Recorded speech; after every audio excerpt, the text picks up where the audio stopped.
Today we're going to talk a little bit about how we can take care of our herbs that we planted from seed. Now I know you've seen that we put some into individual little containers, but this is another way that you can grow herbs by direct seeding. And we have one here that's starting to thrive a little bit. It's emerged from the seedling stage. It's starting to grow. You can see a few of these larger leaves might even be close enough to tempt you to want to take them off and use them right now.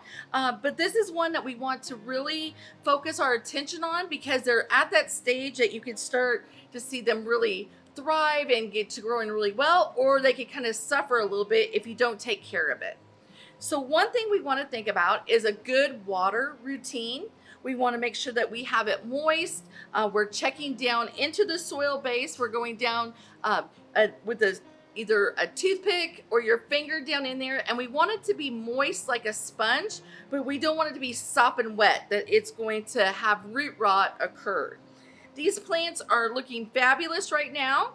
This is early cilantro, and we know cilantro does really well before the heat of the summer, and so this is one that we really want to start in our gardens early. We can plant this close to the kitchen windows, or you might even take this out and put it on the sun deck or out by your front steps or front porch, so it's easy access to harvest right before dinner time. So this one, as you see here, was direct seeded, and we want to show you how to direct seed yourself so that you can have a successful herb garden just like this one. Okay, we're going to show you today some steps on how you can direct seed into a little larger planter. This is a wooden planter that we're going to use. You can also use a plastic one like we showed in our example. You can even direct seed into a larger 3-tier container for your herb garden.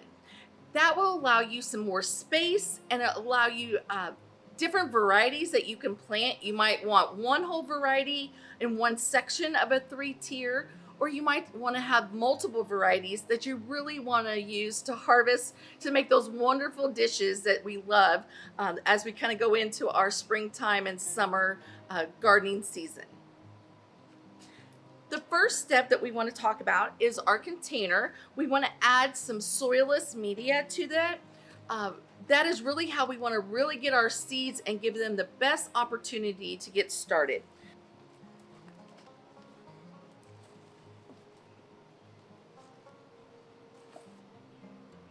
If there's any big chunks of mulch, I remove those because I don't want those to impinge on our emerging seeds.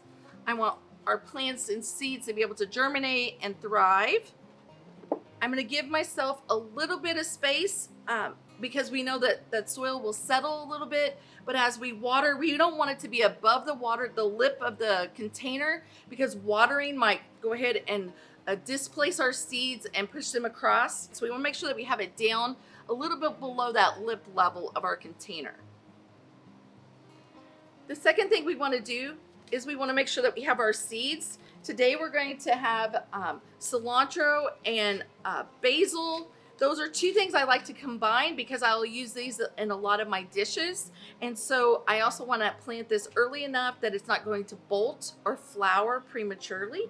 And basil is a quick germinator. So these two are about the same height and maturity.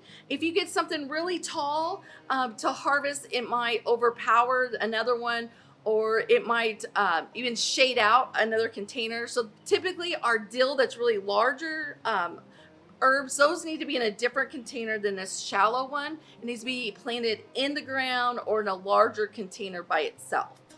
But today we're going to do cilantro and basil. Now I know I only need to have them about 1/4 of an inch deep, so I'm going to take them into my hand and I'm going to go ahead and spread on the first half. I'm going to push them down slightly as I'm planting them. I'm going to take my basil and complete the other half of my container today.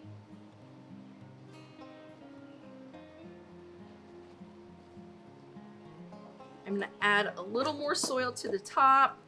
We only want them 1/4 inch deep because those seeds are small, so we don't want it to be too deep. So we're successful. Now I still have it below that lip of my container. And now I want to water it. I'm using a spray one, and we're gonna mist it so that we don't displace any of the seeds to the far corners. So I want that soil to be wet for germination, but I don't want to displace the seeds.